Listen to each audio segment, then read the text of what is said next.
Fuck OBS, and welcome, Hey, at least you caught it! and welcome, ladies and gentlemen, back to the Valley of the Judged. I am your one and only gaming monk, better known as Mildra, and with me I have three of my good brothers here in the temple. I'm used to saying two. Oh, we have the three-eyed master of dad jokes, good brother Joe. Time judges all. Hello, everyone. We have our resident sky pirate and maker of quick starts, good brother Sizer. Ahoy and avast, Mildred. If you're not watching the Skies of Fortune social media accounts, now would be a great time to start. No, we could plug. Yeah, the quick start's coming out by the end of this month. Mm-hmm. Oh. If it gets covered in the valley, you can't be on it. I know.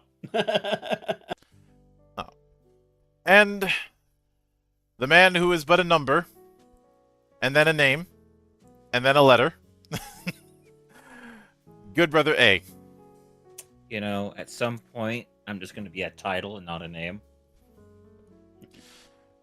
You're gonna pull a prince and just change your name to a symbol and call yourself the artist formerly known as A. You know what? Hold on, writing that down. Next to rebranding as a caveman and having the coveted mustache model. You know, but how would you put that on Twitch? Like, The caveman or the mustache? no, the symbol. Oh, the symbol, that's not hard, as long as you're, like... If it's in Um. if it's in the character map in a certain font, you can do it. And remember, Wingdings exists. As well as Comic Sans, because Comic Sans ruins everything. And don't forget Papyrus, since we're naming all three. In any case, let's go. Yeah. So, I do apologize for how late we are. You can blame all the technical problems and the fact that I had to do a full reboot. And then Discord decided to crash on me 3 times while I was trying to set the call back up. But we are back proper. And this time around, we're going to be covering the actual crunch for Armored Core 6. Last time around, we covered some of the basics as well as the creation process for Armored Core units, and the interesting role of AC pilots versus operators and what each role does. This time around, we're finally getting to the crunch. So, we're going to be covering the base rules section, which is, the core rules, and then covering the combat section. Now, first thing they go into is organization of a single squad. This was mentioned before, but it's very clear that the way the game is designed, it is favoring 3 AC pilots and 1 operator.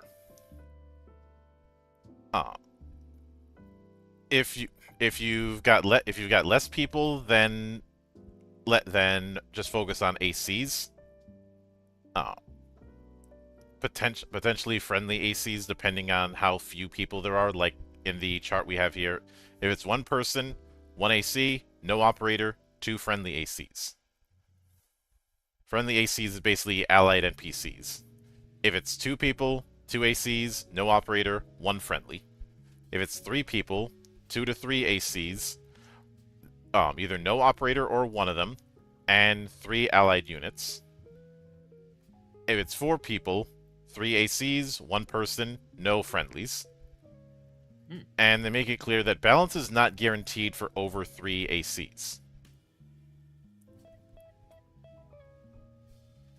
If it's not going to be doing a whole lot of support for units with less or more, I think that's probably a smart move, because I'd say the majority of parties for tabletop games are going to be about 4 to 6 participants, sometimes less, but that's kind of the accepted standard.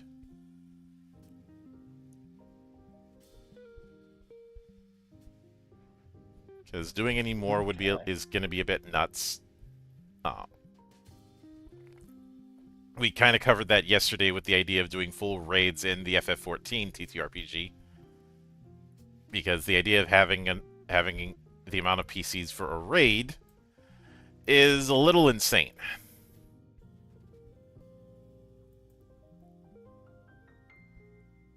You know, that'd be like 8. But after that, going into allies and enemies, which is pretty standard fare. PCs are allies, so we're not doing the whole PCs backstabbing each other here. Mhm. The allied wingmen is... we have an approach for that.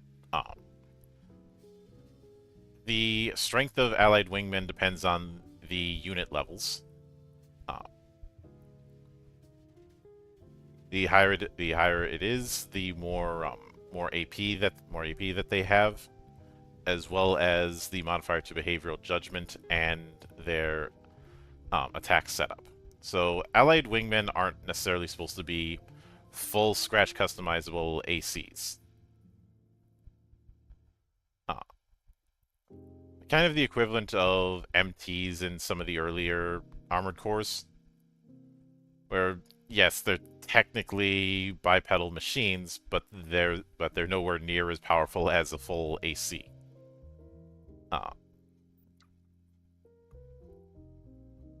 Obviously, if a AC goes to 0 armor points, it is destroyed.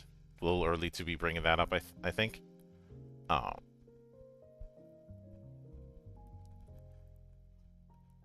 And the main reason it's brought up is that a destroyed AC will be added to the expenditure. So you lose your mech, you're going to be paying more credits, and potentially not getting as big of a payday if you complete the mission.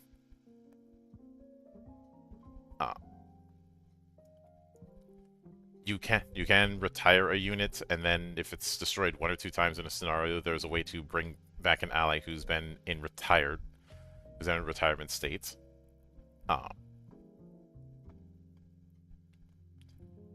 But when it comes to resources, there are a few. The obvious one is AP, which is going to be armor points, but also can include ammunition. And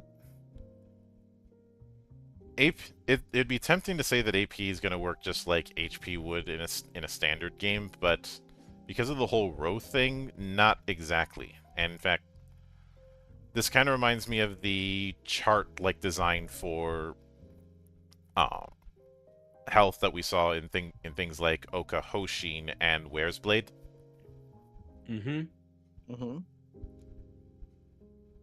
So we do... Group S&E might be bringing those ideas back for us here.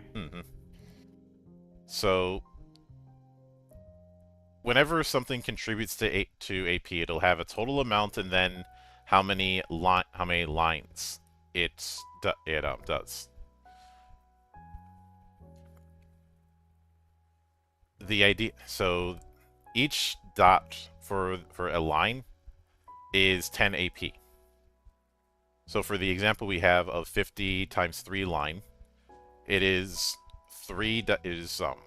5 dots of 10 in 3 lines, in 3 rows.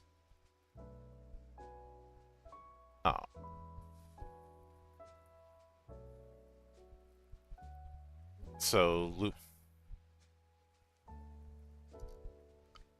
losing one line puts that AC in a staggered state, and obviously losing all of it means you lose that part completely.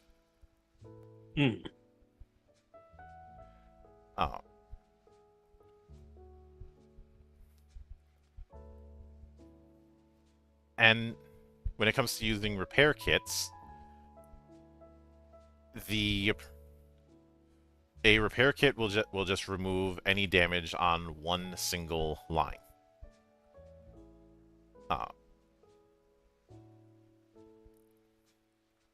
But okay, so you could potentially get rid of that first line, but still have 2 dots on that 2 checks on that second line. Yep. This is I really get reminded of the way HP worked in Oka Hoshin with this. which, Mhm. despite how powerful characters were in Okahoshi, you were also very squishy. That was Yeah, you're something we going up noticed. against people just as powerful as you. So, Mhm. Oh yeah. But each part has its own AP track, and your total AP is obviously an aggregate of all of that. Um, Now, if the core takes total loss, the whole unit goes with it. Mm. Uh, in the case of things like allied wingmen, they don't have it as individual parts. They just have it as a whole setup. Uh, Makes sense.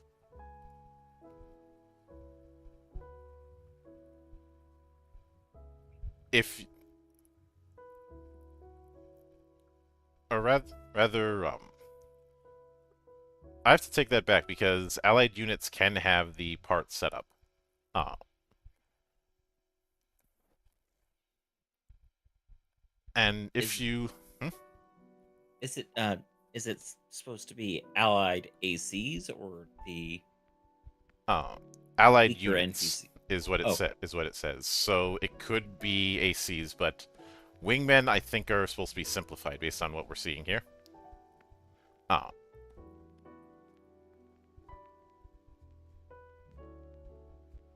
and if you if you end up going with total loss, that's going to result in certain penalties. If it's the core, whole thing goes. If it's arm or shoulder, you can't take actions or use armament skills with those parts.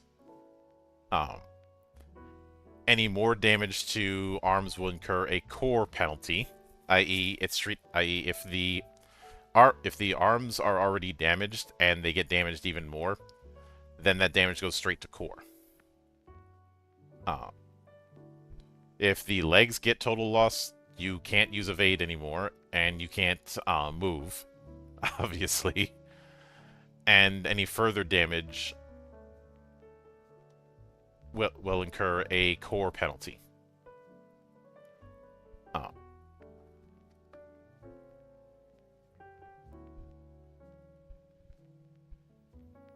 Now, allied wingmen, as opposed to allied units, they just have core. Uh, Enemies will have core and will have other parts. Uh, if there's no specification, then it's hitting the core. So ally ACs, 4 parts: core, right arm, left arm, legs. Friendly wingmen, just core. Enemies will have core and other parts. Could be 1 to 4 parts, and any other units, same thing. Uh,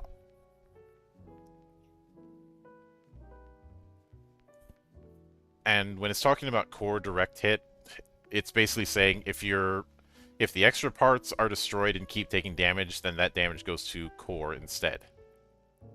Hmm.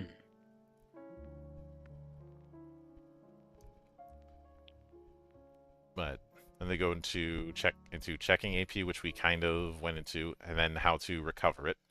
Main way to recover is a repair kit, uh, which I think we'll cover repair kits later. But that is like Miyazaki couldn't help himself by putting in the equivalent of an Estus flask in AC6 because those sort of repair options were not there in the past. No. Uh, No. Granted, I will say AC6 kind of felt harder compared to previous which armored cores. which is saying something because Silent Line exists. And Silent Line is one of the hardest goddamn ACs from the PS2 era. You know, everybody keeps saying it's so hard, but I never had a hard time with it. Like Silent Line and Last Raven are considered the toughest of the PS2 era. I think Silent Line just has a rough start. Yeah. But then they go into ammo, i.e. bullets, which work on a similar line approach in terms of how many you have. It's just using diamonds instead of circles, and it's not in multiples of 10.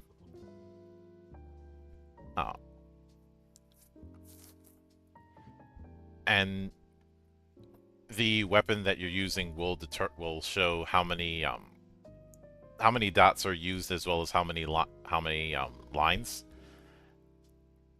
And it's on a 1-to-1. It's not a multiple of 10 like with AP. And if you want to recover, that can be done with ammo refills or support supplies. And speaking of which, then we do get into repair kits. So using a repair kit recovers 1 line of AP of any part of 1 allied unit. Ammo replenishment recovers just 1 line.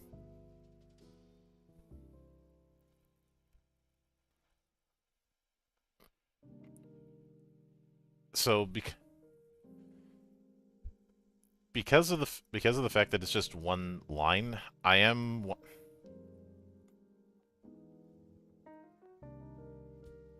wondering if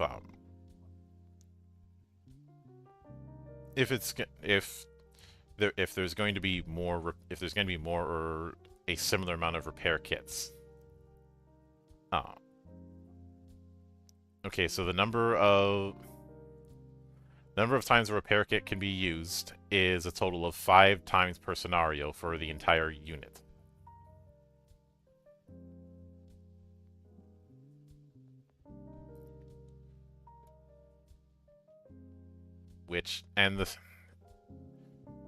Though it doesn't look like there's a similar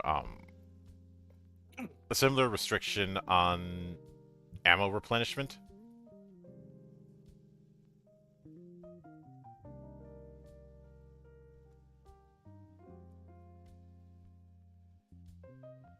On the other... Okay. Yeah. That is interesting. Mm-hmm.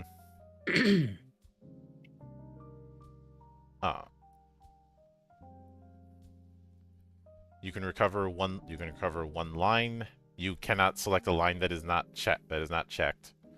You can restore all checks on 1 line, regardless of the number. And AP decreases as usual. It is interesting that this approach to AP is used instead of a full-on aggregate, but I feel like this is done to emphasize you should be targeting specific parts of enemy ACs instead of just trying to whittle it down to 0.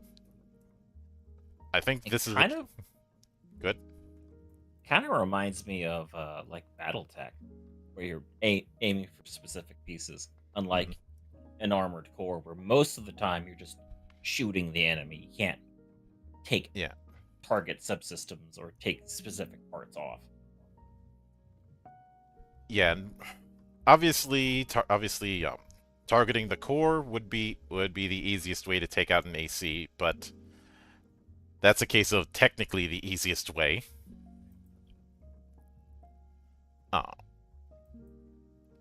In the sense that it's obviously not going to be easy to just shoot at the core, otherwise everybody'd do it. And if they still have their limbs intact, they're going to try and evade or shoot back. But before I get into resources, the relief supplies, I will be right back. I need to head downstairs for a moment. Okay. Rob?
And we are back, ladies and gentlemen. So,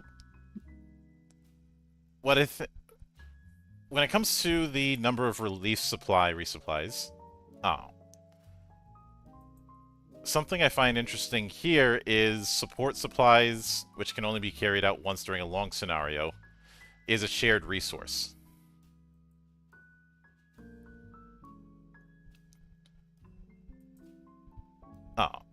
This is meant to be an incarnation of the supply Shelbas, and is based. I think this is meant to be like a soft reset during longer scenarios, and for one shots, it's not a thing.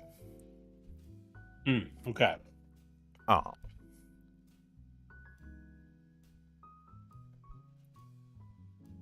see. Then when it comes to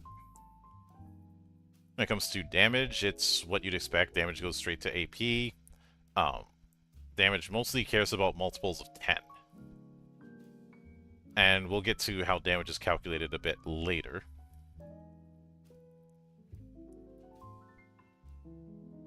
Because we do have the whole thing of damage basics on how it reduces AP.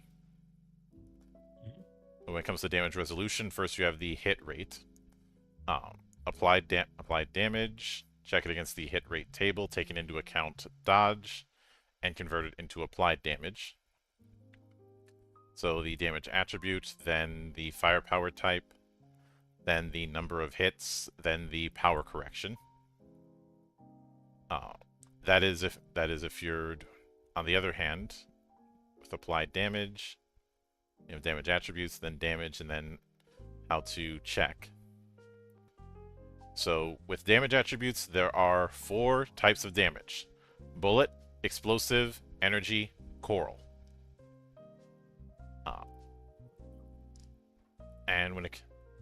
And because of the fact you have 4 different damage attributes, you have 4 different defense attributes. In that same quartet of bullet, explosive, energy, and coral. And defense performance just reduces raw damage. And it looks like it's going to be in multiples of 10.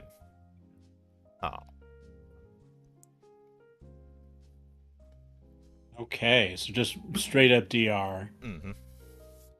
Which I'm fine with. I will always be the type who found it silly that plate armor made you dodge better. Yeah.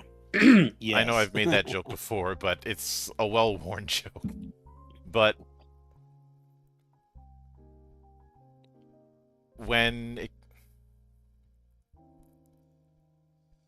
Now, apparently, in some cases, you have to roll randomly to see what part you even hit. So you might not even be guaranteed to directly hit the core. I wonder. I know we're in the basic Mhm. part. They'll probably explain this in the actual combat section. Mhm. I wonder if there, like, you can take like an aim penalty to actually aim for a specific spot. You probably could. Most games that have um, localized damage will do that. I mean, hell, even the RPG that shall not be named, they even still have specific areas you can aim for, even though they don't do specific area damage. Mm-hmm. Obviously, if applied damage goes down to 0, then it's as much of a whiff. Uh,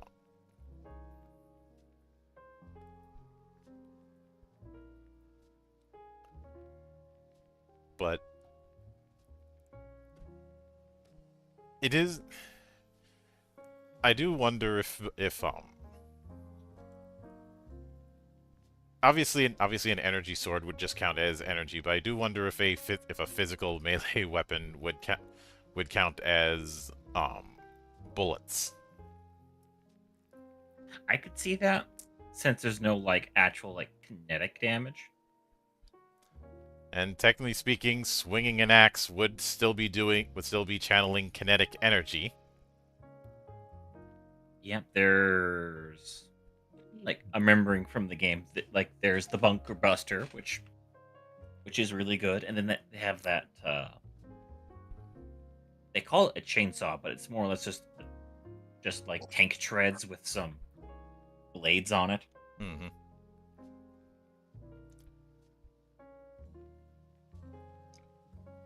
But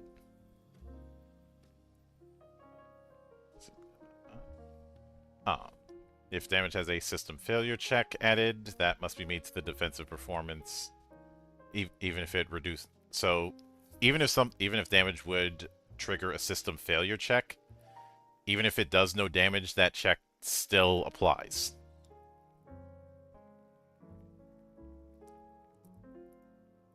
And if something says that it does AP damage, it ignores defense completely.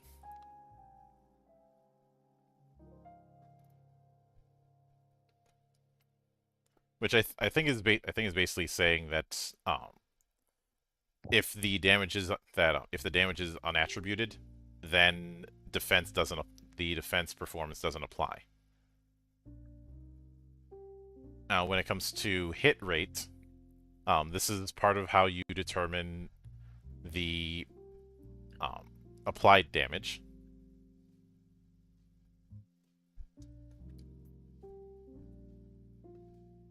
So, obviously with a weapon, it'll say number of hits.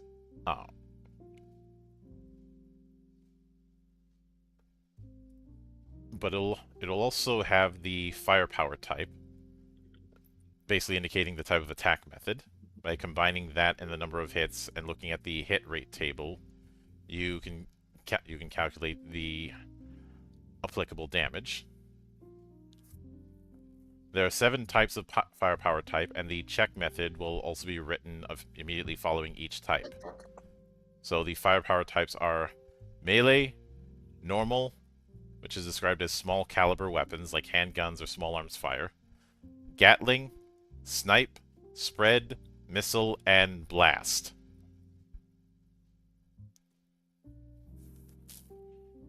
And Boom. the hit rate notation is how many times the target is hit by the attack. So you're combining firepower type and number of hits on the hit rate table to calculate damage. In some cases, a power modifier will show up that represents the strength of the attack and increases the final damage. In the case of friendlies, this is the unit power correction plus weapon power correction plus skill. For enemies, it is power adjustment plus scenario power adjustment plus PC number adjustment.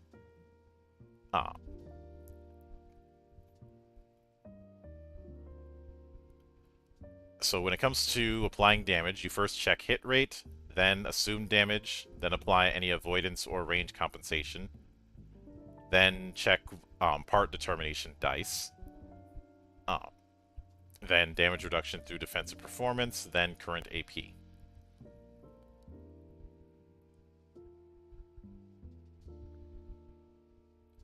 So with the part selection, if you roll 1 to 2, you're hitting the core, 3, right arm, 4, left arm, 5 to 6, legs.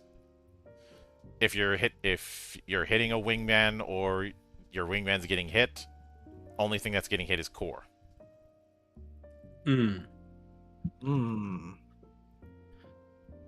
So what I'm drawing from this, just is from a gameplay perspective, is it would be very handy to have a few of these tables like printed out on separate sheets to reference on a regular basis. Yeah. Yeah. So when it comes to, there are 3 check methods that they bring up. One is penetration, so it is basically going right through defense. Then double, where it says from the 2 topmost lines of the part, check 10 from the left. If one line has already been lost, skip it and apply to the next line. And then count your sins. And then all parts means check 1 from the left on the top line of each part. So basically, all parts is exactly what it sounds like. You're not attacking a specific part; you're attacking all of them. With something that blows up. Mm-hmm. Yeah, something with a big explosion, or maybe one of the maybe one of the oral weapons that just have a massive beam. Mm-hmm. Yep. Now, when it comes to hit rate, that determines the firepower type and number of hits. This could be considered the base damage for the firepower types, depending on the number of hits. So, for example, melee, 1 hit, 30. 2 hits, 50. 3 hits, 70. 4 hits, 90. 5 hits or more, 110. That's a lot of damage. Mm-hmm.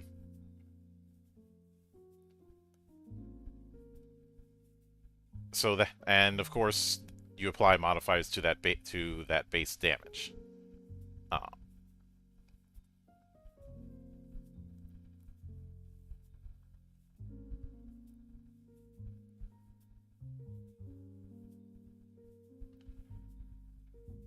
But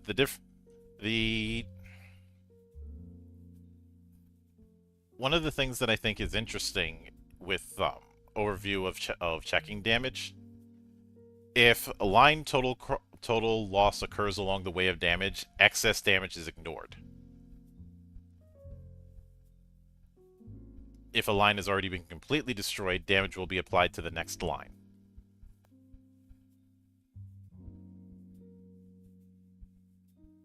So that means once a line's filled out, that's the end of damage calculation. Unless penetration is the check method.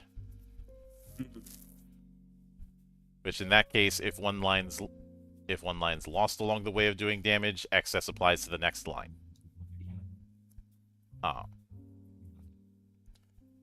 All parts works the same way as double. It's just that you are applying it to all of the parts of that mech.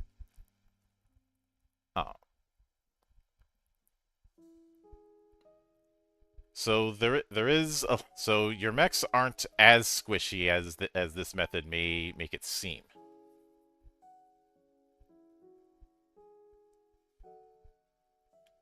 it also means multiple sustained attacks is going to be the more appropriate way unless you have a certain build.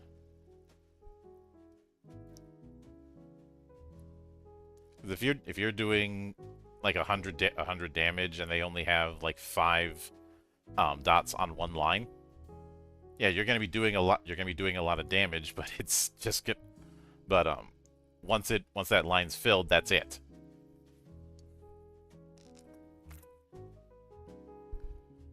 Yep. Um, Gotta keep on attacking in that case. mhm.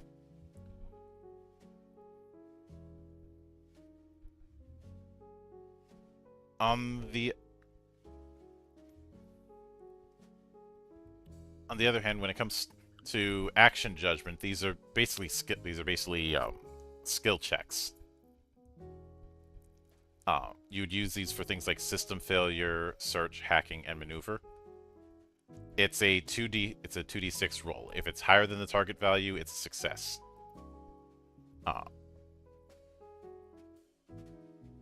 And some of this is tied into these skills we saw last week. And fortunately, they do give a target number guideline for it.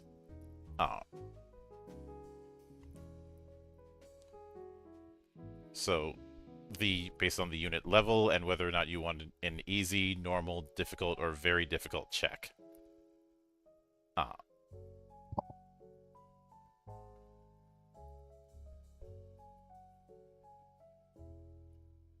You can boost. It looks like you can boost it with mental load.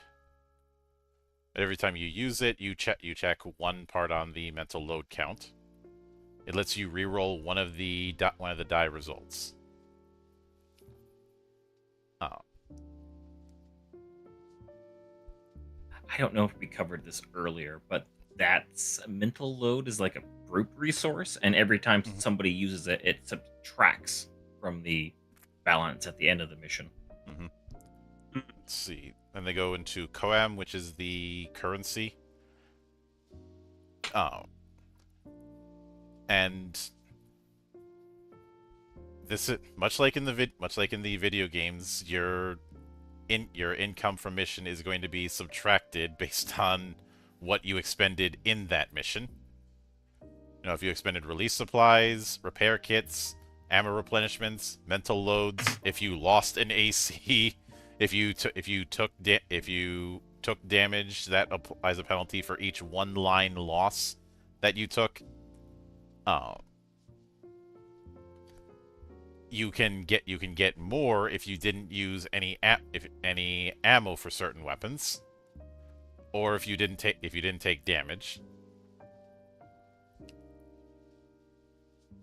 And of course, taking down enemies and doing additional objectives will get you more Koam.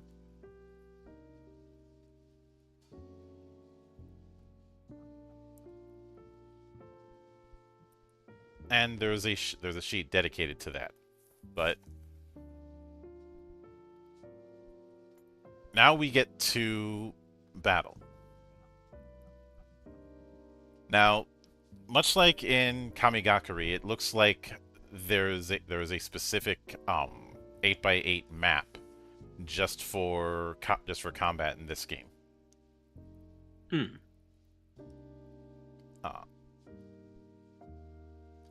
At the beginning of each turn, action order cards are dealt to each unit, friendly and enemy, to determine the order of turns. Basically, there is one action order card to friendly units and wingmen per turn.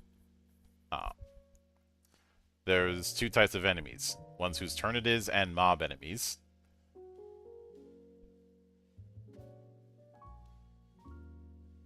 And at the start of your turn, you get a certain number of energy dice. Enemies and friendly wingmen do not use energy dice. Their actions and reactions are simplified.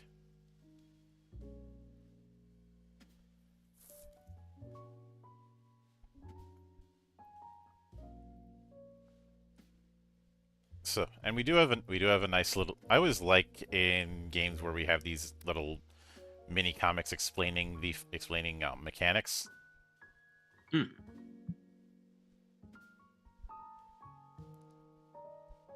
Little AC PSAs. Mhm. So, start the round, then action order and area determination, then processing turn, then end of turn. Um, at the start of round, allied units and operators get EN dice. And enemies will have a certain number of evasion.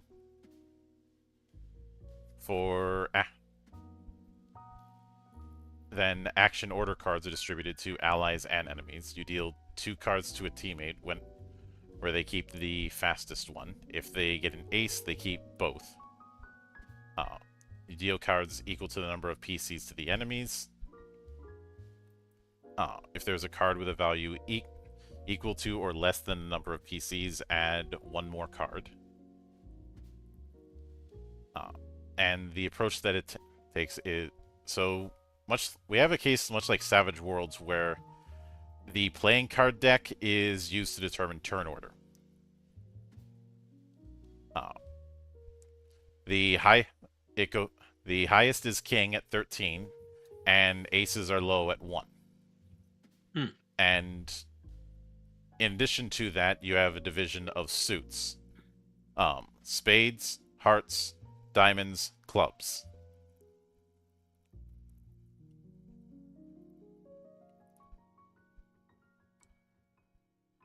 Which, based on what I'm seeing, I think this is intended to be a tiebreaker. Savage Worlds has a similar thing. So if 2 people have 5s, then it's whoever has the higher suit that would win. Yep. Got you. Also, Not I a bad really system. love these comics. I really do. Mm-hmm. It takes up a lot of space, but it does give a lot of character. Mm-hmm. Oh yeah. And you could probably use any 8x8 grid, but I do appreciate that the book provides one for people who want to do those pick up beer and pretzels kind of games. Mm-hmm. It does look like diagonal movement is not allowed. That I feel like that's a big criticism for me when I think of Armored Core. At least for the last several entries, they're very mobile. So only being able to go up, down, left, or right is a little annoying. But we'll see how the system handles Well, it. It may just be me nitpicking. It does say if you want to move to an area diagonally from your current location, you must move twice. I remember having a similar criticism with Kamigakari until we saw how things worked and we realized you have a lot of mobility options, so it kind of offsets that issue. Okay. Mm-hmm.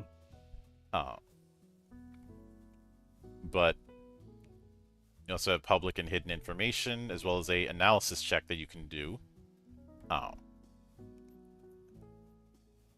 which can be used to expose hidden enemies or the like, or more specifically, if the players fail the analysis check, the enemy's number of evasions and defensive performance is private info.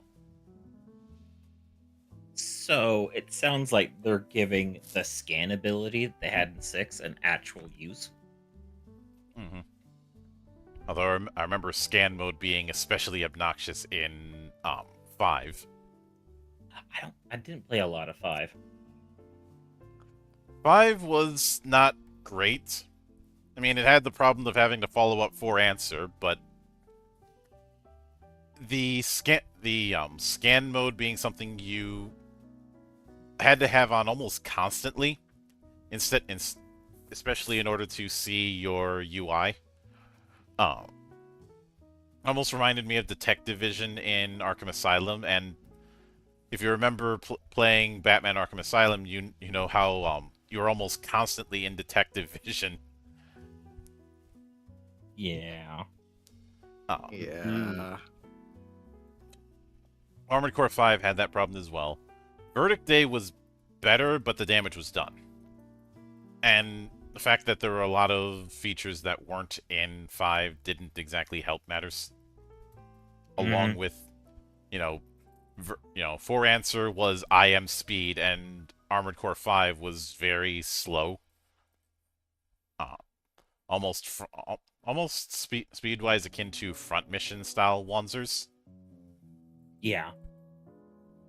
Which, don't get me wrong, I love front mission, but Armored Core as a series has always kind of been defined by its speed. I mean, what the first two ones were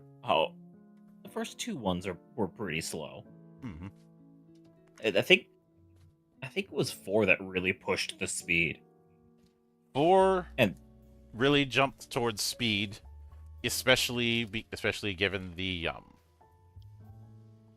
quick boost ability. mm-hmm. Which oddly enough was divisive at the time. But I can't imagine. mm-hmm. So then we get into EN dice, which is going to be a crucial point of combat. This represents the EN gauge in the video games, and anytime you take an action, you are paying in dice. At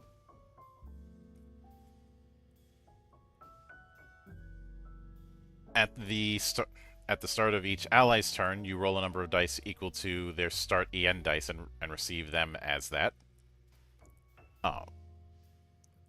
Friendly units get EN dice up to their max value. If excess are rolled, then the player that friendly can remove any unnecessary dice.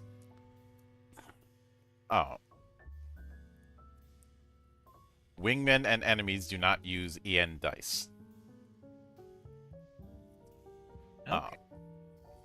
The EN dice is meant to represent the generator's replenishment supply of energy, and maximum EN dice represents capacity.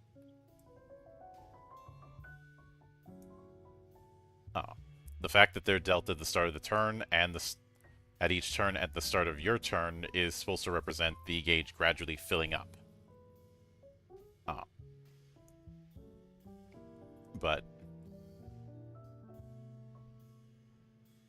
you roll the EN dice at the start of the round. If you're attacked, you can avoid it by using dice.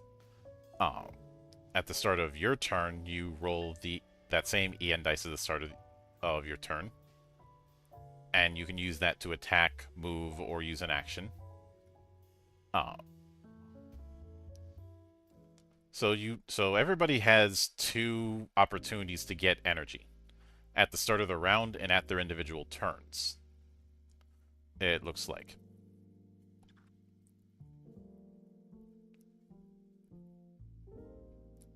That's interesting. And you roll the start of round EN dice for the unit you're in charge of. Each time this opportunity comes.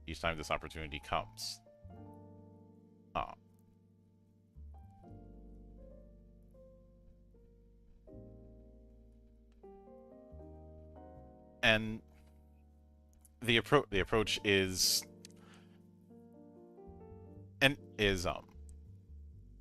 the die are placed in front of you as unconsumed dice and shouldn't be mixed with anyone else's die. Anything exceeding the maximum EN dice value can be removed.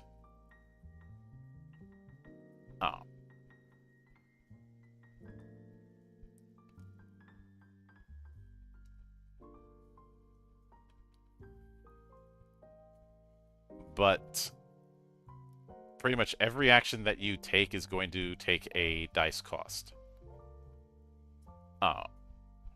You cannot split the result of a single die into multiple dice. And there are 3 ways to express a dice cost: round, double, and sequential.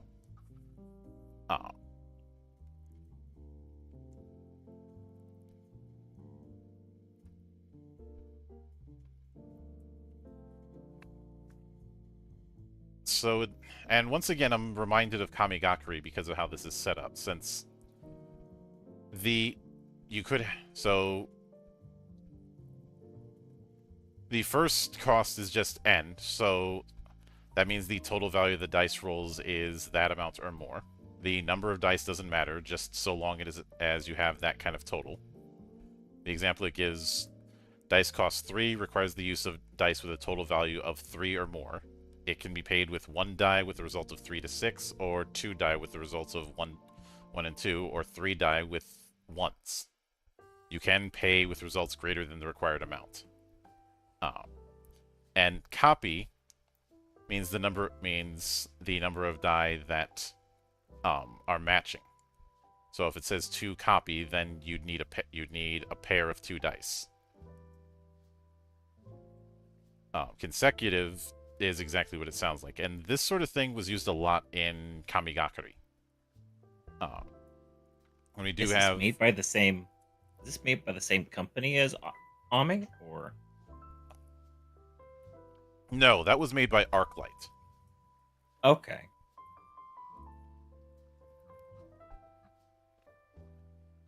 But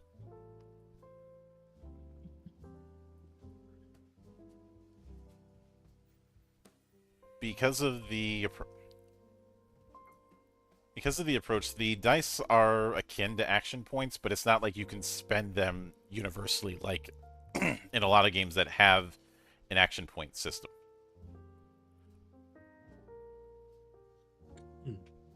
But This is an interesting system. So you're kind of like you roll the dice, and then you have to work around what the dice give you. I could see this being interesting for the first couple sessions, but I could see this getting annoying. It's like, come on, I need to do. I want to have use X weapon, but I'm not getting the right result for it. I have a feeling that, and we'll probably revisit this when we get to the garage, but it's trying to emphasize variety when it comes to what you can do, so you're not doubling down on one particular part of the action economy. When it comes to action order, that is handled by playing cards, as mentioned before. Each ally is dealt 2 cards and has to use the highest, unless it's an ace, in which case you can use both. Though aces are low, so that's not exactly as much of a boost as it may sound. If an enemy gets an ace, they get an additional card. But remember, aces are 1. What happens if you draw another ace?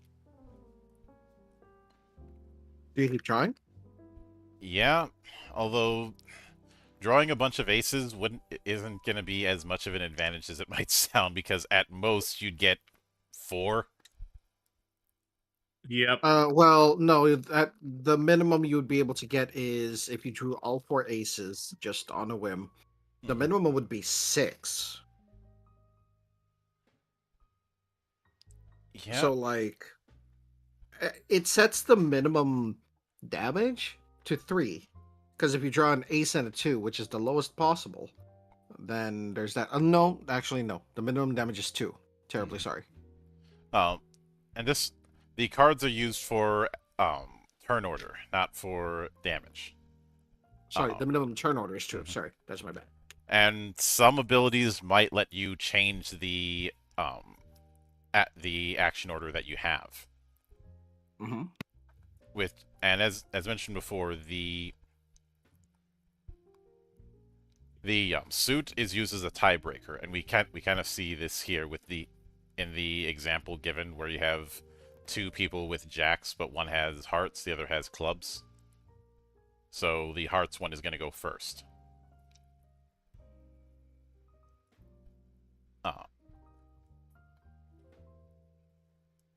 But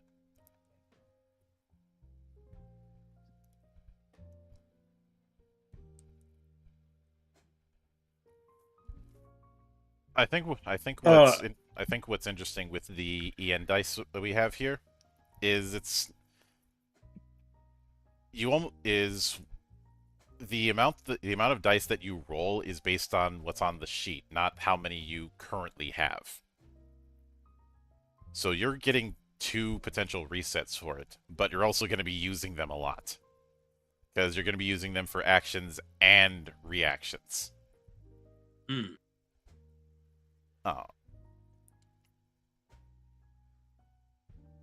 So, let's see. When it comes to actions, see, we do have a bit of a thing on dice costs. Attacks varies on armaments. Movement varies on AC performance. Using a repair kit only costs 1, or an ammo refill only costs 1 die. Using an action skill depends on skill. Using scenario actions depends on scenario.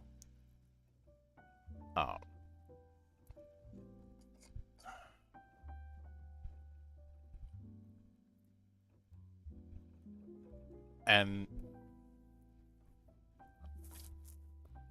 when it comes to attacks, you have to decide an attack pattern, target, hit rate, which we already talked about, and the opportunity for targets to react. Allied wingmen cannot react, and enemies have a set number of evasions and a reaction.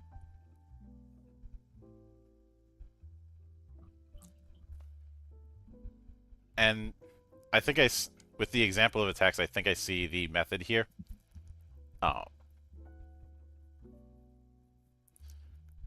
So with the cost, this is for the assault rifle example. The first one has a cost of just 3. So I think it's a case of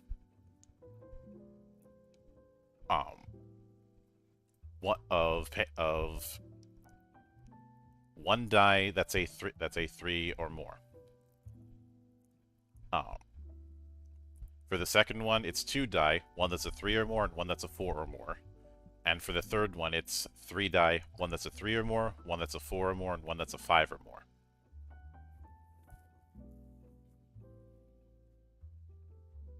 That seems to be the approach that I'm seeing with this.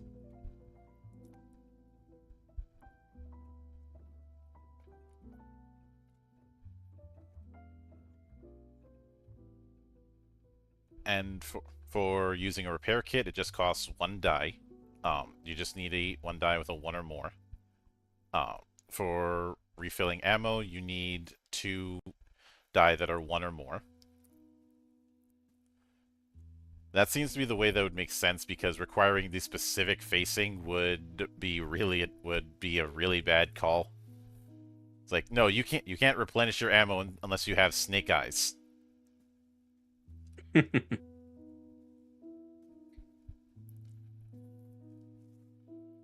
But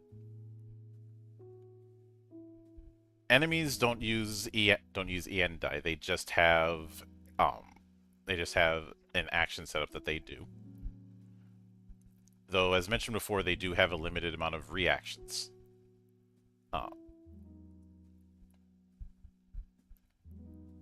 And if you use an evasion, it reduces the number of hits by 1. You can dodge as many times as an enemy can dodge as many times as they want, as long as they pay up.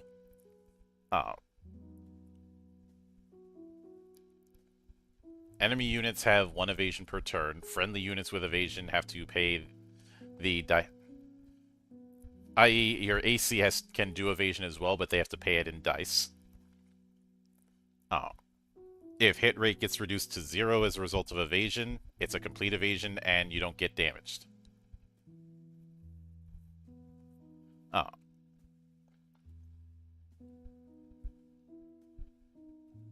And let me. So with your AC, it'll say on the assembly sheet, it'll say what the evade cost is. For enemies, they use one of their evasion counts in order to evade. So they can dodge at first, but accuracy by volume is a thing.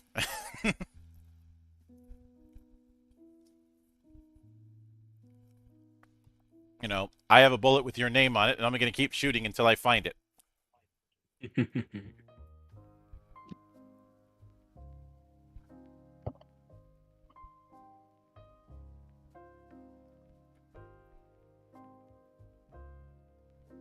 But we do have abnormalities, or abnormal conditions, which could be considered debuffs. The main one is stagger. Um, a unit is staggered when one line of AP is lost. So that's the other dangerous part about losing a full line. Uh, if you're staggered, you have to discard your fastest action order card, which basically means you're losing one of your turns.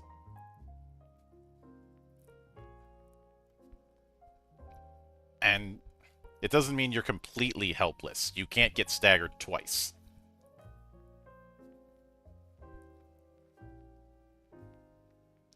No stun locks. That's good. That's good. No. You're likely going to be acting either close to dead last or close to it. Alright, double wording. You're going to be acting closer to the bottom of the action order, but you're not. And the other side is probably going to use that opportunity to bum rush you. But you will be able to get your comeback as long as you can survive it.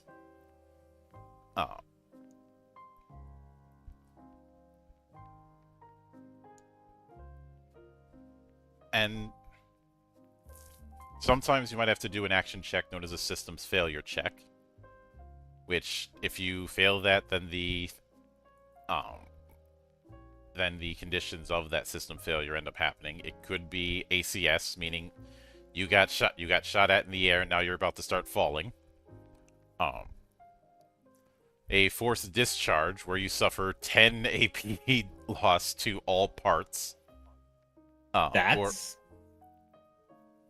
Yikes. like that's a little rough. Or camera jamming, where you cannot use missiles until the end of the round.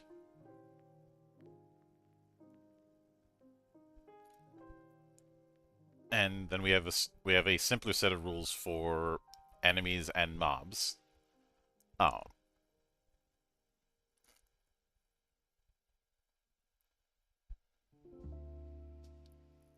As well as how to handle objects, which they're just AP.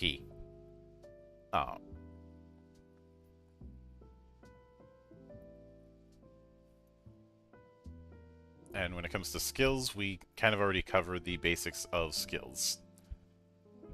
And then we have how to read out the armament data.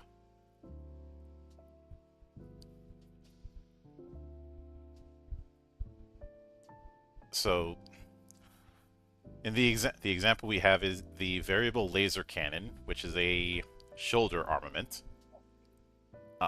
We have the ammo setup that we saw before. And I think the reason for the diamonds is that's determining how much ammo you spend when using this effect.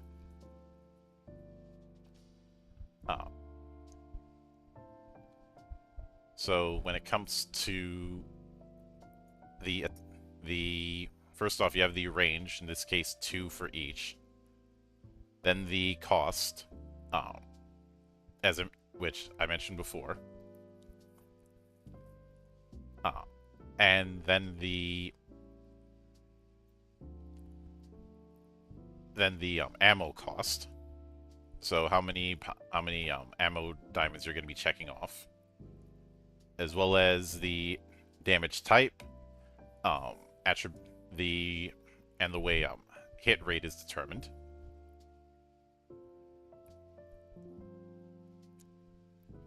And power correction.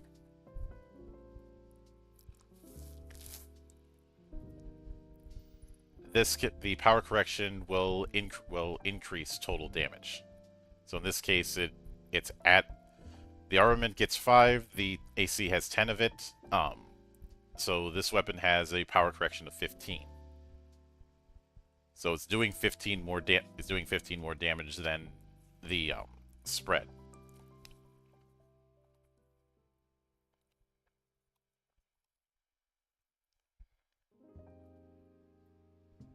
and I will scroll further once my PDF reader decides it wants to cooperate.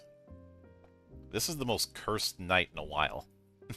That is the end of the chapter, actually, Monk. Oh. Okay then. Oh.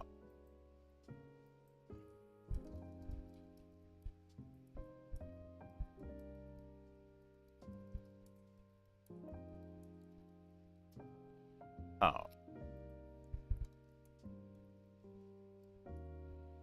But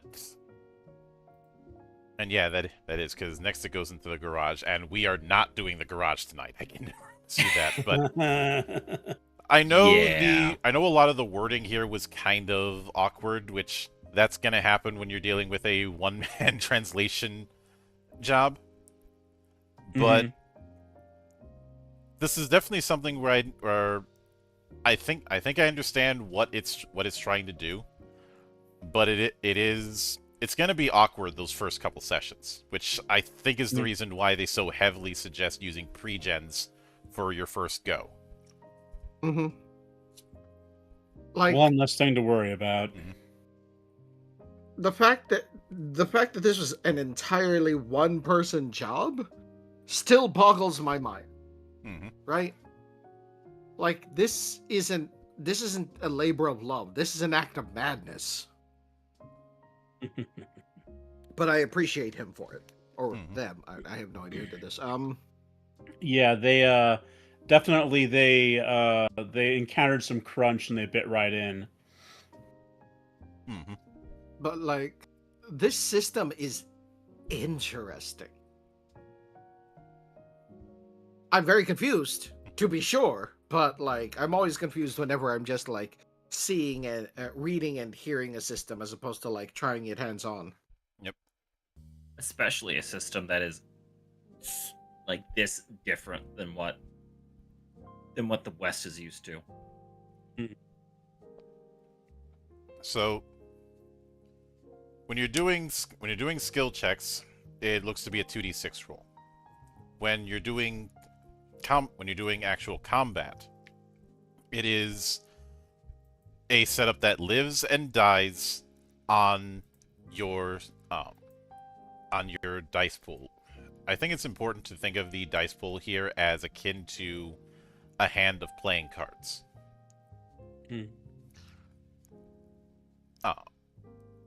It's kind of like you're playing Yahtzee, and depending on like the facings of the card of your dice, that determines the things that you can and can't do, which is actually pretty interesting. And just as a thought experiment, I'm going to take a look at the pre-gens for a moment.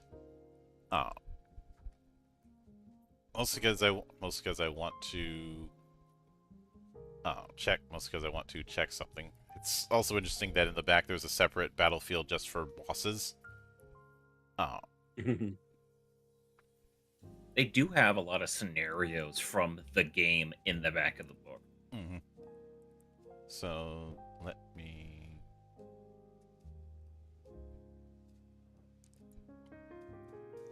And despite the only 8x8 grid, there's still quite a few options. But let me.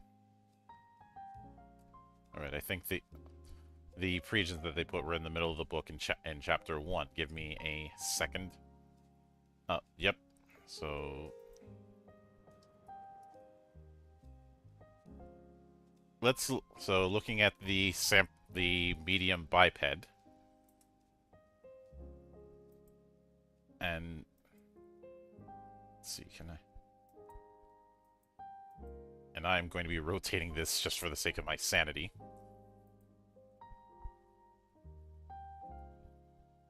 So let's see.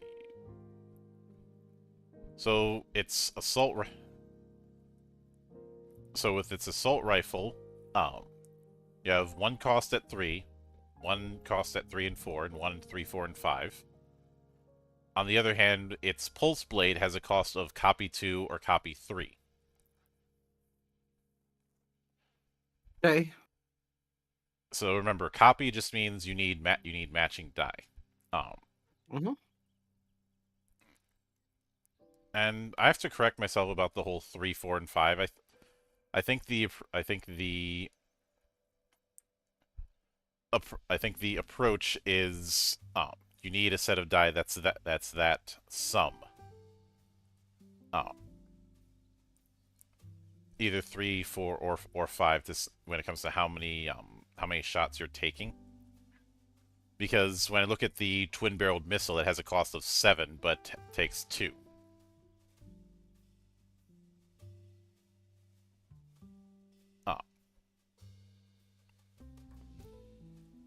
So I think you need a set of dice that equals 7, and you're spending 2 ammo for it.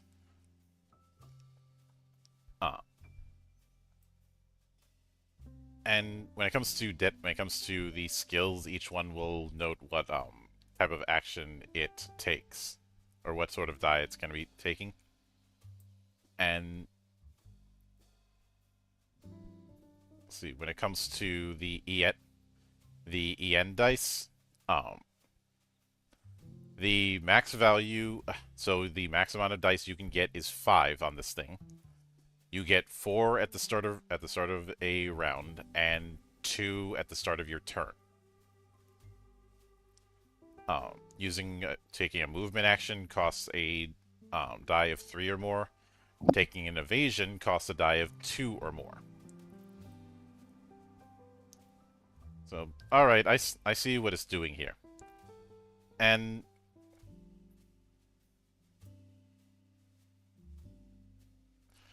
because of the way this is set up, it's almost a game of chicken. Because could you dump all of your dice on offense? Yeah. But you're going to have nothing for... But your evasion also costs dice, so you're going to have not much in the way of things for that.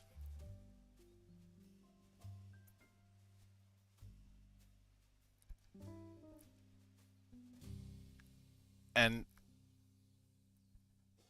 it doesn't say how many squares you move whenever you pay a movement cost. So I'm thinking it's 1 square as long as I'm thinking you can move as much as you want as long as you can keep paying.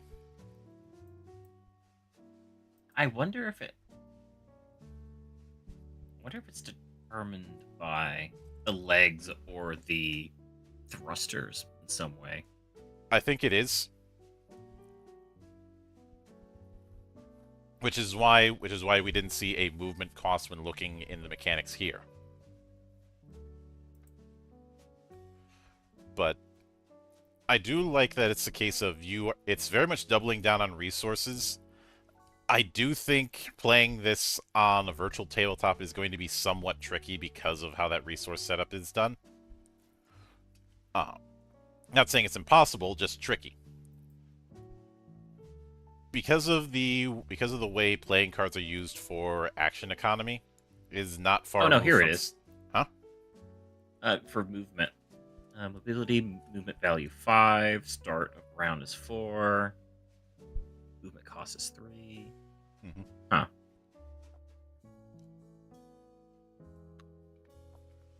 The thing with movement cost is just saying you need to spend a die of 3 or more in order to move, or a combination of die of 3 or more.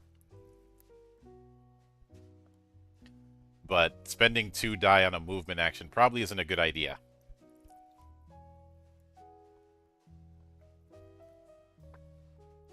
And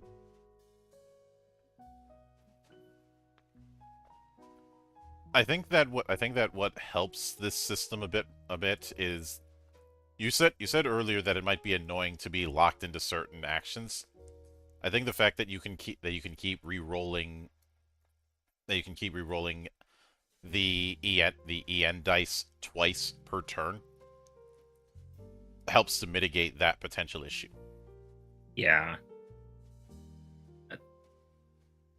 And also a lot of weapons do have like specifics, like, hey, I need either this specific dice or consecutive, and looks like each weapon can have different costs depending on what you want it to do. Hmm. Mm-hmm. So you almost The have a bit of missiles- risk reward set up here. The missile's still confusing me. I wonder if there's a way.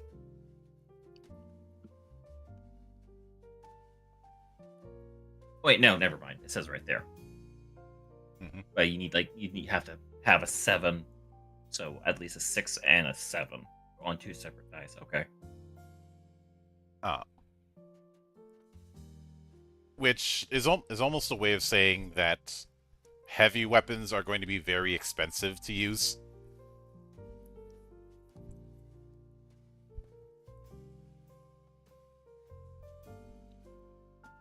That's definitely the vibe I'm getting here. Mm-hmm. So it's a bit awkward, but I see the vision, and I do think we'll have a better understanding of it when we get to the Hmm. the core, not the core, but when we get to stuff like the garage, which Mhm. the garage will be next week. We will not be covering every single part because that would be insane, but we will cover highlights.